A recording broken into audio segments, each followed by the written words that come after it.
So I need to move a few things around here. There we go. So why worm bins? And, for all of you, you probably already figured this out. Humans generate a lot of organic matter waste that goes in the trash and could easily be composted.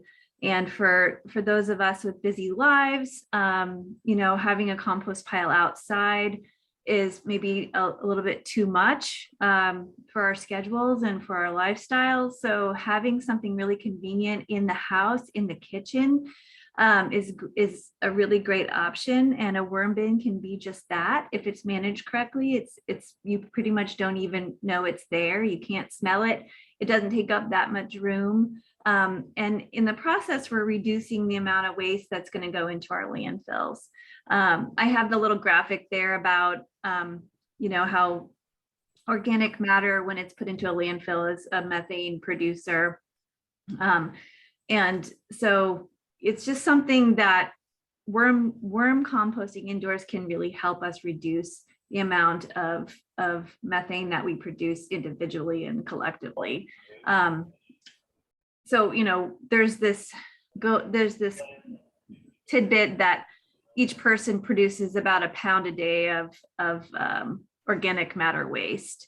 And over the course of the year, that's 365 pounds. So a group of us tonight, we had 35 people registered for the class. By the end of 2022, we will have all generated about 5 tons of food waste. So if we each have a worm bin, we could wipe that 5 tons out. An active worm bin that's well managed through the year. So that's kind of the why of why we do this. And I'm sure many of you have similar reasoning, or maybe you have other reasons, but that's one of the main things that motivates us here at OKC Beautiful. Okay, Natalie, you can move it to the next one. So I mentioned that, a well-managed worm bin could wipe out that food waste per person that we each produce in a year. And that's because a worm bin of about 1,000 worms can eat between 180 to 360 pounds of food waste in a year. So that's a lot. And also, if any of you have managed a worm bin before, you'll know that they reproduce really quickly. So that number goes up, and then you can have more worm bins. You could have 1 worm bin in your household per person. If you really want to reduce the amount that you're going to send to the landfill. So it's a really great way to compost. Okay, next slide. So you all have already stepped through this. And of course, if you have questions about how you constructed your worm bin or how it's put together at this point, feel free to ask a question. So just a little background, Natalie mentioned that I run a program called OKC Harvest, and a lot of my pictures are of kids worm composting. OKC Harvest is a school gardening program. And we have a very comprehensive school gardening program in 2 schools right now, one at Cleveland Elementary and one at Bodine Elementary. And worm bins are a big part of our curriculum. So we get in the classroom with the kids, they build their worm bin, and then they manage a worm bin throughout the year in their classroom. So in the classroom, we use newspaper. It's real easy for kids to work with. You can also use shredded office paper and other bedding options, which we can go back over if anybody has any questions. But the main components are that carbon-based bedding, and then having the moisture right and having the airflow right. You put your worms in, you leave the top off for a few days until they figure out which end is up and get oriented to being in the bin. And aren't trying to explore their environment outside of the bin, and then you feed them regularly. Does anybody have any questions about the construction side of their bins?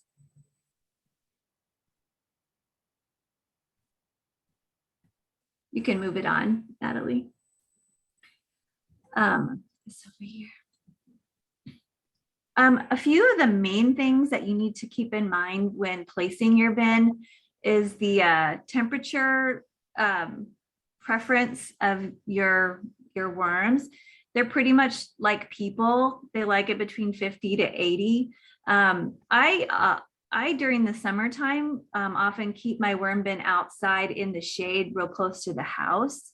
When it gets super, super hot, I might bring it inside. And then in the winter, I bring it inside. So that's just an option. If you have your worm bin inside and you eventually want to move it out, you certainly can. You just have to keep in mind that they do get cold and they can get too hot too. A rule of thumb for managing the moisture of your worm bin is something I learned a long time ago. And this is a key in gardening in general for managing moisture, whether it's in the soil in your garden beds or in a compost pile. Damp as a wrung out sponge is really the ideal moisture level. It's a very scientific term. So if you can remember that, you'll be in good shape. Not too wet, not too dry. Some tips about feeding your worms at this point. You've probably gotten into it with feeding.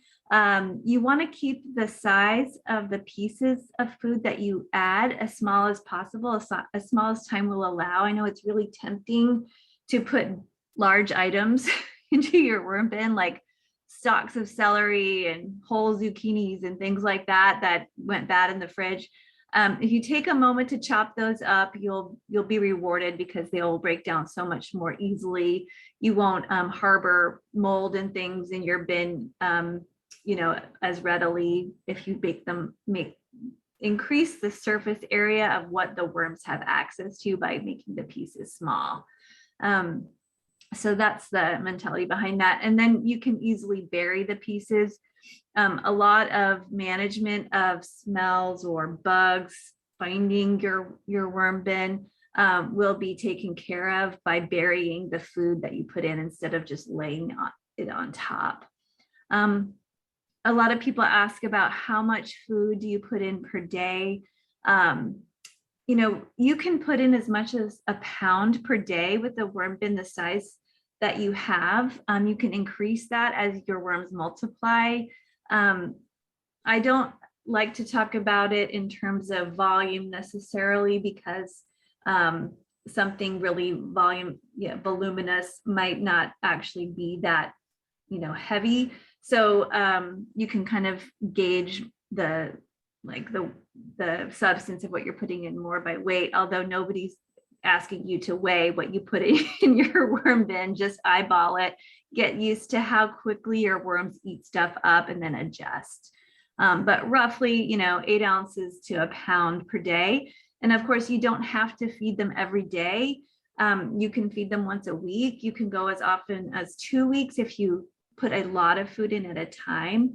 That may not be as ideal for the worms to wait that long, but you can. They can chew on the bedding. They can eat on the bedding when they run out of food. So they're not going to all die all of a sudden if you wait 2 weeks. I think it's better once a week if you don't want to feed them more frequently than that. And I talked about burying the food. Moving your feedings from one side of the bin to another is a good habit, or kind of going in a circle. In schools, we will put a little laminated card that says food here, and we'll move that card to the next spot after we feed so that the kids know where to find a good empty spot in their bin for the next feeding, if that makes sense. Okay, you can move it on. And you all will have already gone over this probably from the material that Natalie shared with you. These are the recommended items to put in your worm bin. The vast majority of what you're going to put in are going to be things like fruit and vegetable peels and tops, things that went bad in the fridge that you kept too long. And I'm not accusing anybody, I'm speaking for myself. Coffee grounds and filters are wonderful. Tea bags and tea leaves are wonderful. It's really easy for the worms to consume those things. Now, worms you know, their mouths, they like soft items. So if things are already moldy and disgusting looking, that's great for worms. They love that. As far as worrying about adding something moldy to your bin, the mold and the fungus on those decomposing items, they're just being decomposed by invisible decomposers that will coexist with your worms just fine. In fact, food that's already been broken down by bacteria and fungus is more appealing to your worms. In order to not harbor unwanted bacteria and fungus, I would just make sure again that you bury your food, and then the existing you know, population of microbes in your bin will all balance out and take care of itself that way. You'll hear people say that you could put pasta and rice or bread in your bin. And I always caution people to do that in moderation, especially bread, you know, worm bin. I find that bread tends to like bloom with fungus and mold really fast in a worm bin, especially if it's near the surface. And that's not necessarily desirable in an indoor environment to have all that mold just kind of explode. So has anybody noticed that they've put slices of bread in their worm bin and found it to go really moldy? I'm just pausing because I've had that experience and I wondered if anybody else has. Feel free to tell us your bread and mold stories if you have any. So just be aware. I mean, like I said, it's not necessarily a bad thing. It's just you might not want that in your kitchen. So I just do carbs in general in the worm bin in moderation and make sure I bury it really well. Melons and peels, actually, that's a little redundant on there because that melons and peelings go hand in hand with fruit and vegetable peels. Sorry about that. Flowers, cut flowers and stems are great. I like to take some dried leaves from outside sometimes and throw them in my bin if my bin gets a little bit heavy on the or heavy on the and kind of wet, or there's a little bit too much wet nitrogenous stuff, green stuff in the bin. I'll go get some dried leaves from outside and kind of stir that in, and it seems to balance things out. If anybody does composting outside, that's kind of a trick that we use outdoors in our compost pile. So something you can also do for the worms. They love leaves. So let me know if anybody has any questions about what to feed their worms. This next slide has some info on it about the worms themselves, and then what other critters you might come across, or what other objects you might come across inside your worm bin. Worms reproduce really quickly, and part of that is because as they reproduce and they form these cocoons. That's the term that's used for, it's kind of like a worm. It's not really a worm egg, but it's this interesting process where two worms are both male and female, and they'll get together, they mate, and then they each have the ability to create babies in that process. And this little cocoon forms around them, and then it kind of works its way off the worm. You can see in that top drawing, and then they leave behind these little small sacs that each have about, they're called a cocoon, and that each have about four baby worms in them. So one worm can create 3 to 4 new worms every couple of weeks. Actually, it might be more frequent than that. I have to go back and look, but it's frequent. So if you get into your worm bin and you start learning how to look for the cocoons, it's really fun to find them. And sometimes after you've been doing that for a while, your eye gets trained and you can actually find the little tiny babies. Having a little hand lens is great for kids to have them learn how to spot these. And then of course you will find other decomposers in your worm bin. Now an indoor worm bin that is where the lid is kept on most of the time, you're not going to get a lot of other activity in your worm bin. If you put your worm bins outside like I do at times during the year, you'll have a ton more of other decomposers that will find their way into your bins. And so if you don't want that, then, you know, don't take the lid off and put it outside for a while. Leave them inside. That will really slow down how many other decomposers you get. But you'll see all kinds of things. There's little mites and springtails that will show up, maybe a soldier fly, those kinds of things, none of which are harmful. It's just a matter of making sure that the populations stay balanced. Okay, Natalie, can move it on. Yeah, and Kat, just real quick before we move on, Bridget had a question. Should I grow something specific in my garden for my worms, herbs, etc.? They are not too picky. You know, there are things that gardeners will grow simply for composting because of the properties that it imbues to the finished compost. So for example, gardeners will sometimes grow comfrey because they want a very nutrient-rich compost at the end. But nothing is coming to mind in terms of like a food that worms love more than other foods. I think the trick for worms is just making sure that you feed them, you know, frequently. That's what they love. They just love to eat constantly. I hope that answers your question. Let's see. Is shredded cardboard good for bedding or for food? Cardboard is fine. It's not going to hurt them. You just have to watch out for how cardboard acts like a barrier to moisture and airflow. You just want to make sure that water and air can move freely through your bin. So you'd have to keep it to a minimum. That's your biggest job as the worm bin manager, is managing airflow and moisture to keep it at that damp as a wrung out sponge consistency.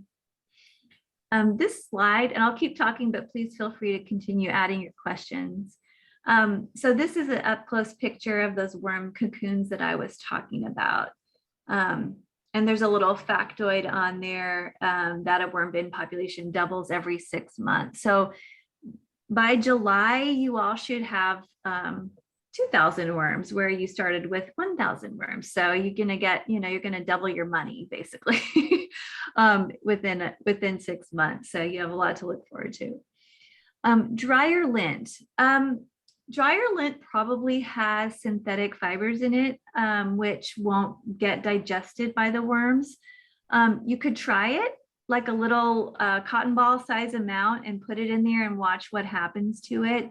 You know, if you are just drying natural fibers, then I would think that they would probably digest it. I've never had anybody ask me that question, so I'm just guessing at the answer, but I would think that if there's some synthetic fibers in there, that those would just stick around and wouldn't get digested by the decomposers or the worms.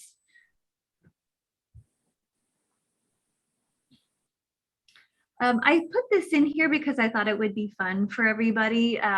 In our garden curriculum, like I said, we do worm bins with kids. And so for the different grade levels, we have worm bin observation sheets. And I wanted to add these to give you an idea, kind of a visual about what to think about when you're opening your bin to feed your worms. So every time you open your bin to feed your worms, your job should also be to just check a few basic things. Does it smell awful or does it smell great? Is it very dry or is it very damp? Is the food level low? Like, do you see undigested food? Or is the food disappearing really quickly? Are you seeing a lot of active worms, or are they hard to find? Is there evidence of a life cycle going on? Do you see cocoons and wormlets? So you can, wormlets, I'm not sure if that's actually a word or not, but I made it up. So if the answer is it smells, it's really wet, there's a lot of food sitting around, you can kind of deduce what you need to do. And we can talk about if you happen to encounter a smell real quick. And we have a troubleshooting guide on some of the slides coming up, or there's multiple resources for troubleshooting. But most of the time, if you get a smell, it's because you have a lack of oxygen in your worm environment. And that is usually because there's too much moisture. So if you can add oxygen back into your worm bin by adding something that's going to help absorb the moisture, like shredded paper, and then that would introduce air back into the worm's environment, you will take care of the smell. It's a balancing act. And I think there's a question here. Can I add vegetables that were cooked and now seeds to be thrown away? It would have some oil and spice. Okay. Yes. So cooked scraps. So we always caution in the school environment, we always say raw, because things that are coming from your dinner plate will have oils in them. And I don't think I mentioned that when we talked about the worm menu. I meant to. On the do not add to the worm bin list, you'll often see meat, bones, and oils. Oils just don't get digested very quickly. It takes a long time. That's just not their favorite thing. And so it will kind of gum up the works. A little bit of food scraps of cooked food can be put in there. You just have to make sure that you don't put too much. And there's really no hard and fast rule here. If you throw a little bit of that in, it's not going to kill your worms. It's just a matter of balance. If you put that in too often and it just sits around, you're going to end up kind of slowing down the decomposition and then inviting problems. Spices aren't a problem, I don't think. I haven't ever dumped a bunch of like chili powder into my worm beds. I don't know whether they would run off. I know that like chili pepper and chili powder and things can be used to ward off pests, but I don't know what that does to worms. So I'd have to research that question. Yes, the worms will eat their dead. So if you have a big die off, and you add more worms, that's not a problem. Is it okay if the original newspaper layers get disturbed when burying food? Will they still get enough airflow as long as it's not too wet in the bin? Yes, you can stir your bin up as much as you want. In fact, that's good. As long as you're really gentle, that you're not like breaking the worms by vigorously stirring or hurting them with your tool that you're using to stir. Just gently turning everything over is actually really desirable because that invites air into your bin. So the question, will they still get enough airflow as long as it's not too wet in the bin? Yes. There's air holes around the outside of your bins to allow air in. But the other thing that adds air is having the bedding in there mixed in with the food and their castings, the castings being their poop that they're producing for you. Let me know if that answers the question adequately or not.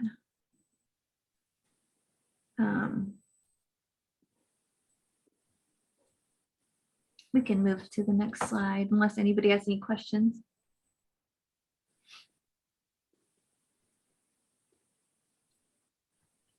Okay, so here's the troubleshooting guide that I've made for our school, for our teachers that help with the bins in the classroom.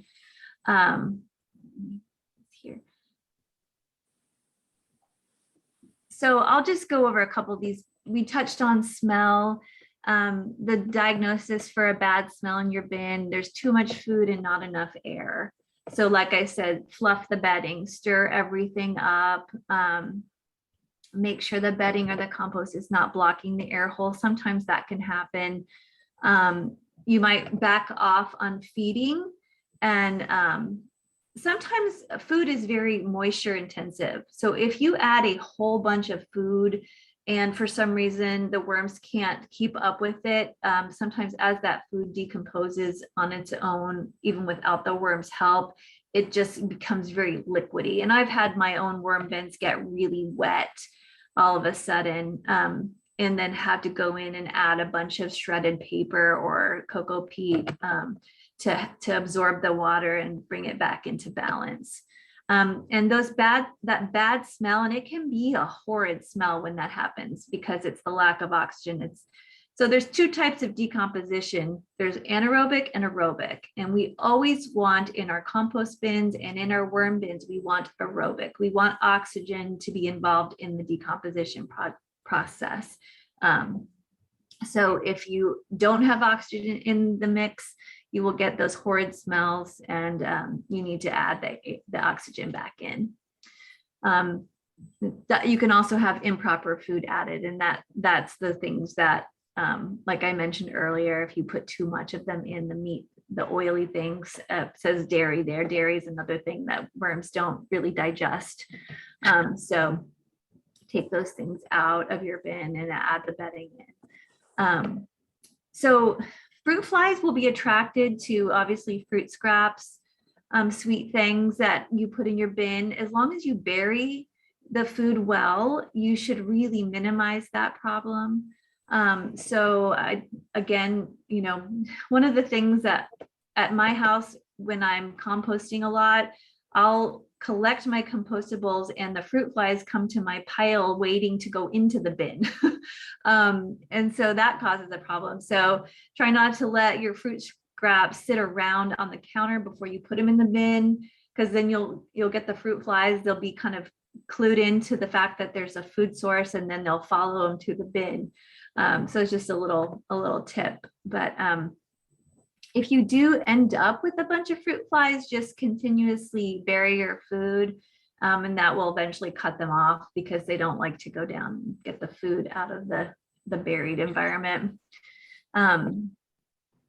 Let's see if there's any other things. So if you get ants or mites, those are a little bit harder to get rid of. That might be a case where you'd want to harvest your worms and start over.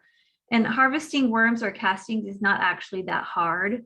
Also, the mites, that can be remedied with time.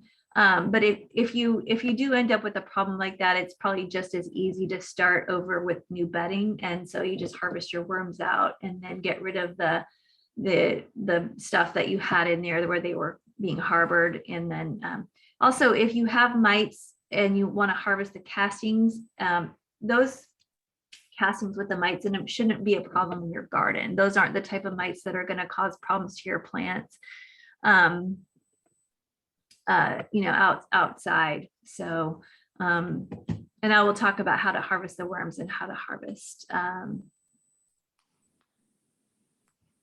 the castings. So fungus gnats.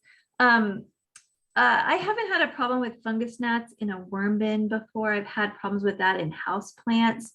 And I know there's some tricks to getting rid of fungus gnats, and I'd have to look them up. I can't remember off the top of my head what those are. But if anybody's having problems with fungus gnats, you could email me and I'll share with you. I know I've been given remedies for that before, but I can't remember what it is.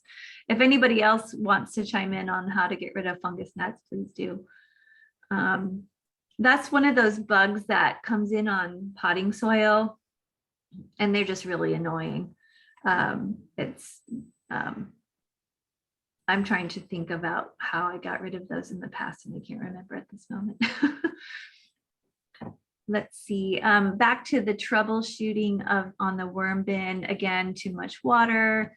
Stop adding water, add paper. Too much food with high moisture content can cause that problem. So there's some other good information in there about how worms eat, that they have a gizzard similar to birds. So again, having soft and small, items with that aren't really hard, that takes a long time for them to break down, is a way to make sure your worm bin is moving quickly. There's also a thing about adding citrus. There's if you add too much citrus to your worm bin, I didn't mention this on the worm menu, but citrus can be harmful in large amounts to worms. So like if you are big into juicing and you make orange juice or any kind of citrusy, putting the pulp and from the rind or the fruit into your worm bin in large amounts would not be good for the worms. The question is, can I add, I think that's nutshells, almond and peanut. Yeah, that should be fine. Now they're harder. They may take a little bit longer. So you'll have to monitor how quickly they get broken down before they disappear. So you have to just adjust how much and how often. Kelsey's saying on day 3 or 4, there were several worms on the side of the bin and not in the bedding. When I fed them for the first time, they went back down. Were they most likely just hungry? Probably. And I have theories about what makes worms inside worm bins go exploring. I feel like maybe it's like related to the moon. Sometimes on full moons, they feel more frisky and they want to go exploring, because there will be mornings when you'll open your bin and they're all on the lid. They're just all hanging out. It could have something to do with humidity and temperature. But if you keep your food, your feedings consistent and regular, they probably won't go looking, too frequently anywhere besides around in the bin. On this page, this troubleshooting page, I have a link to just a brochure that I came across a while back about worm bin for apartment dwellers in New York City. So it's really helpful. It's kind of a really short but sweet little worm bin guide for people who live in apartments. And then there's a really extensive guide. The worm guide for teachers has so much information in it. Not just for teachers, obviously, I put it in here because it's just a wealth of information. But if you do have kids and you're doing worm composting with kids, you would probably find that really helpful.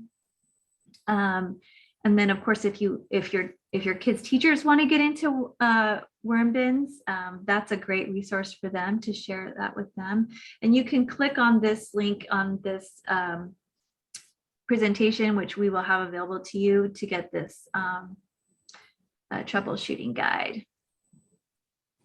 And Natalie's saying we will be sharing the recorded presentation, the slides, and all the links following the session.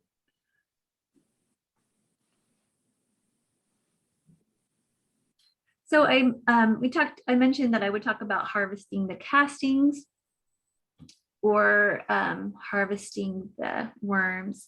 So there may be different reasons why you would want to do both. So if in 6 months you have doubled your population and it feels like they're just going through the food so fast that you want to start a second worm bin, you could harvest half the worms and then start a new bin, or make a bin for a friend with your worms.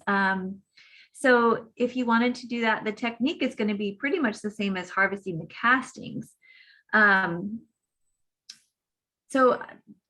There's lots of different methods. And so if you Google this, you'll find all kinds of YouTube videos, and I welcome you to go and explore all of that. There's different methods. One of the fun things you'll find is this technique where you take you just take a pile of your bin contents and you put them out on a newspaper in mounds, and you shine a light on it.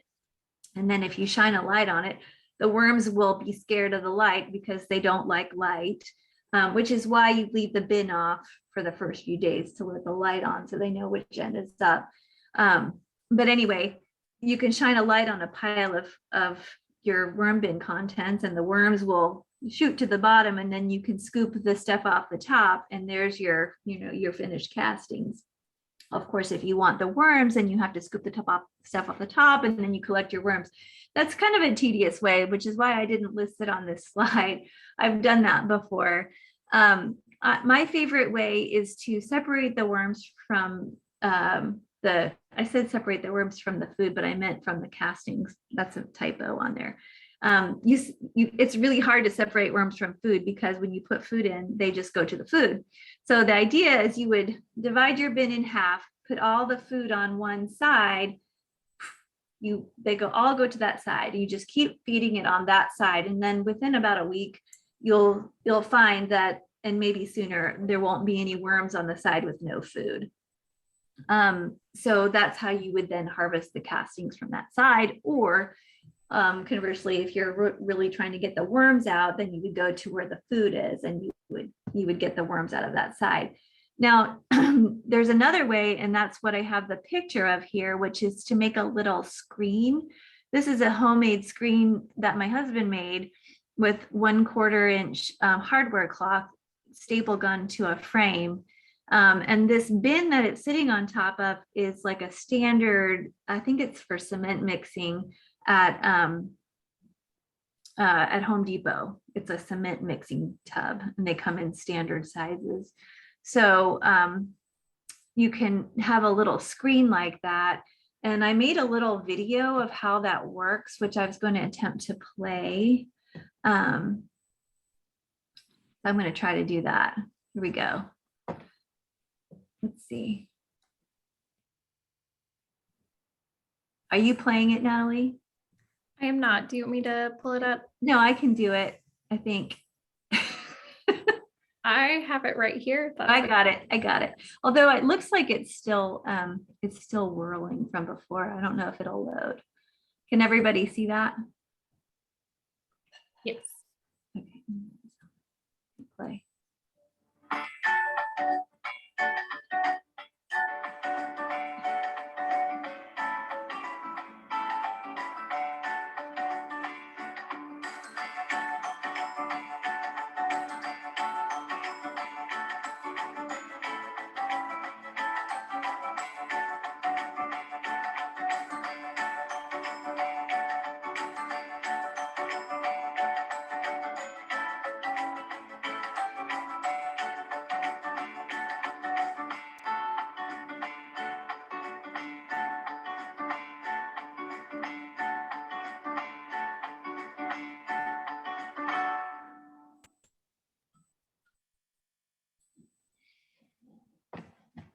Okay, so the idea behind that is you put the material on the sifter, you shake it, and all the poop goes through, and then the worms are left on top of the sifter, and you just kind of pop them back into the bin or into another bin where you're starting. So that way you get your worms and your castings separated all in the same activity. And of course, it helps to have, somebody on worm patrol to pick the worms out of the castings. Sometimes they fall through, as you could see in that video, but and you can see how beautiful the castings are from that worm bin. And I think that was one of our school classroom worm bins. That wasn't something I did myself. So I mean, anybody can do that. That's gonna be you guys soon. So there's another link on here that you'll have access to when you get the presentation, and it's a YouTube video that talks about how to use your worm castings around the garden and how to make compost tea, a simple compost tea from your worm castings. Okay, you go to the next slide. And then I have some tips here on using your castings around. You can add them to your house plants. You can add to potting mix when you're getting ready to plant a potted plant for indoors. Outdoors, you just spread a thin layer on top of the bed at the beginning of the season before you work your bed. And you don't typically need as much with worm castings as you do with like a bagged compost, for example. It's just higher in nutrients than the typical bagged compost that you get. So you don't need as thick of a layer, I find. And then you can always side dress your plants, whether it's indoors, containers, or outdoors through the season. And then I put some resources on here. Uncle Jim's Worm Farm is where we have sourced our worms in the past. The worms that you got were from a farm in Texas because Uncle Jim's prices really went way up during the pandemic. But Uncle Jim's website is a great source of information. There's also an extension, a local Oklahoma State University extension fact sheet about vermicomposting. And then there's another troubleshooting guide from 10thacrefarm.com that I like. So I think there was another question, or somebody had helped me out with the fungus gnats question. Apple cider vinegar, several drops of dish liquid. Put this into an empty baby jar or small cup without a lid. It attracts the gnats. They drown in it and change out every week or two. Great. Thank you. Thank you, Gayla. It works. I'm familiar with those type of remedies, and I just couldn't come up with it. So I'm so glad that you did. Thank you. You're welcome.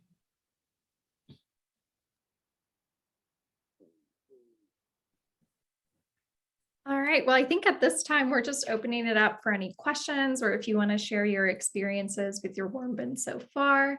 Maybe if you have questions about other types of at-home composting, if you also use compost piles or anything like that, just kind of open floor. You can either chime in or you can put something in the chat.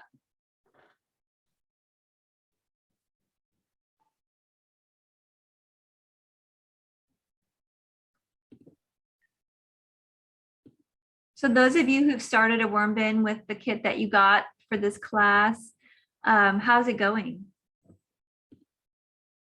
Very good. Are your worms eating? Oh, yeah. Yep. That's awesome. I'm glad to hear it. If your worms weren't eating, I would be worried. I think mine's going okay. I had the question about them. They crawled out that one day, but that's the only time they've done that. And so I'm worried that it's like too dry, but now that I'm feeding them more, I think it'll have the right amount of moisture. So I bought a spray bottle just in case, because I don't know. I just didn't want them to be, I didn't want them to get dried out. You know, the heat's on a lot with the winter. And so overall, it's good. I would just like stick your hand down in there and feel it. If it feels like you bring out the material and it leaves moisture on your hand, that might be on the wet side. If it's so dry that it doesn't leave any moisture on your fingers, then it might need a little water. And it is tricky because, how do you add water? A spray bottle just takes a long time to sit there and squirt with. So I usually don't have the patience for that. I'll usually just take a cup and just try to add some water. A watering can that adds water in kind of a little sprinkle might be better. At school, we have taken for kids, we'll take a water bottle and we'll take a nail and make holes in the cap and make like a little makeshift watering can style emitter. So you turn the water bottle upside down and it sprinkles the water. That can, take a little bit less time than squirting. Okay. Yeah, that's a great idea. Thank you. You're welcome.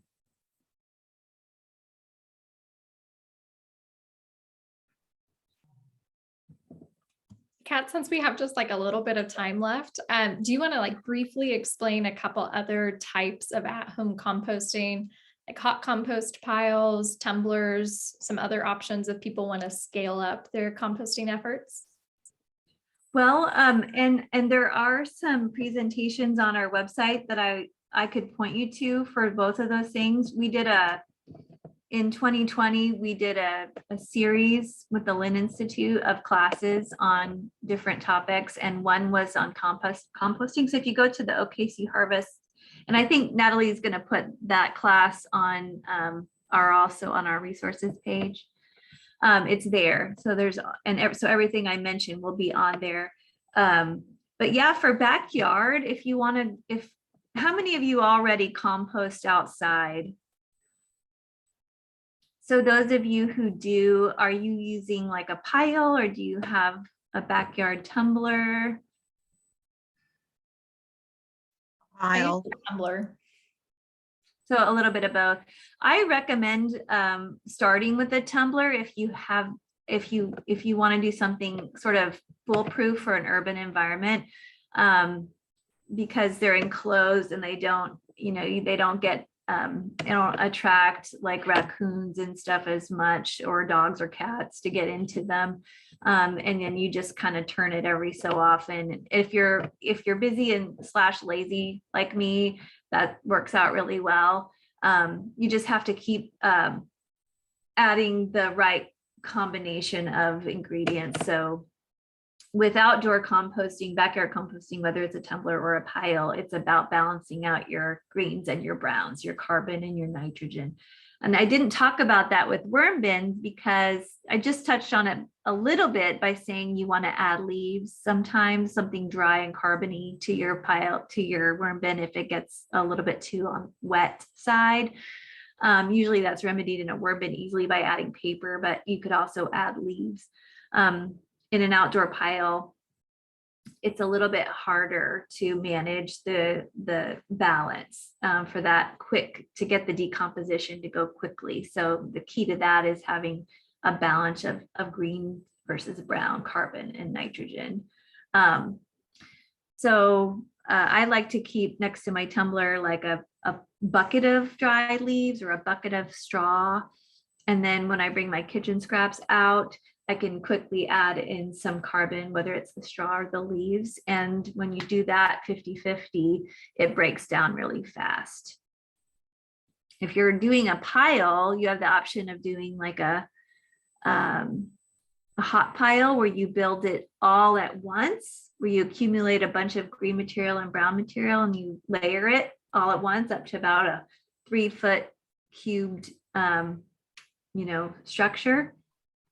And then it'll heat up and shrink down really fast. That's what we do at the schools. But if you don't want to do that, because it's sometimes inconvenient to stockpile your greens, like you don't live on a farm or have a restaurant next door that could give you everything every time you do that, then you would do like a slow static pile. And that would be just adding as you go. And that's just going to take a lot longer, but you can have the same result.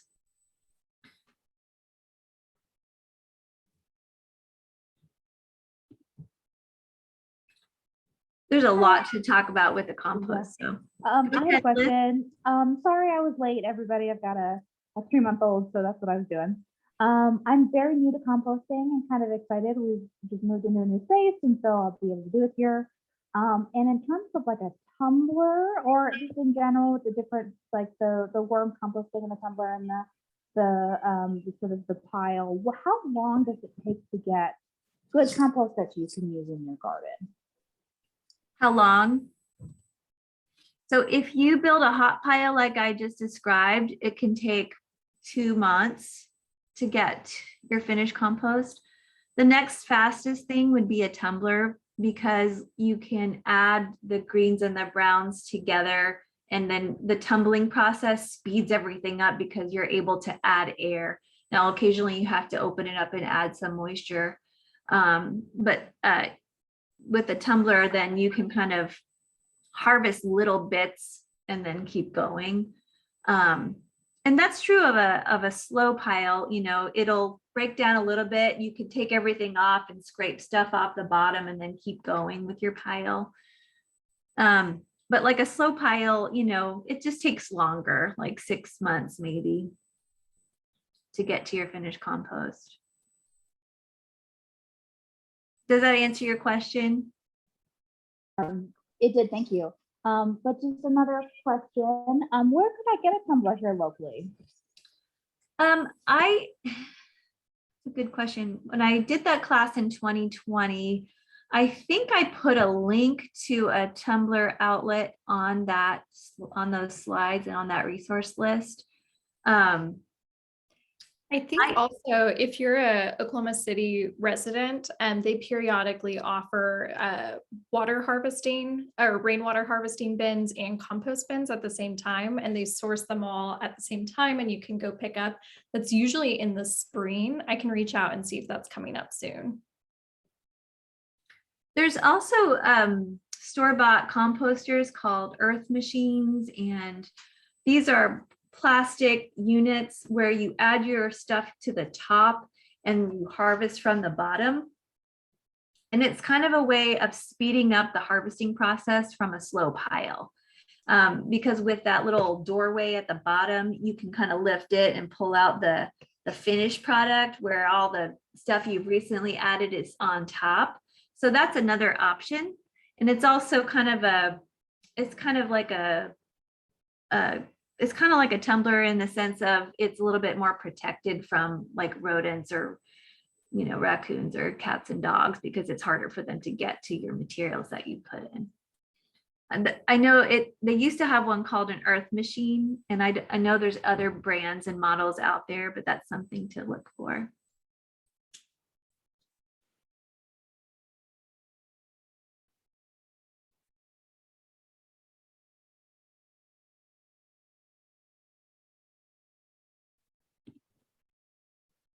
All right, any other questions, shared experiences? And you are always welcome to reach out anytime. I included Kat's email. I'll send it out to all of you as well. Always welcome to reach out. Any of your questions with composting, gardening, anything environmental stewardship in Oklahoma City, we're happy to assist. So thank you all for joining us, and hopefully you can class maybe in person next time. So Thank you. all right. Thank you, everyone. So much. Have a lovely Thank you. evening. Thank you. It's a good start. Bye. Bye.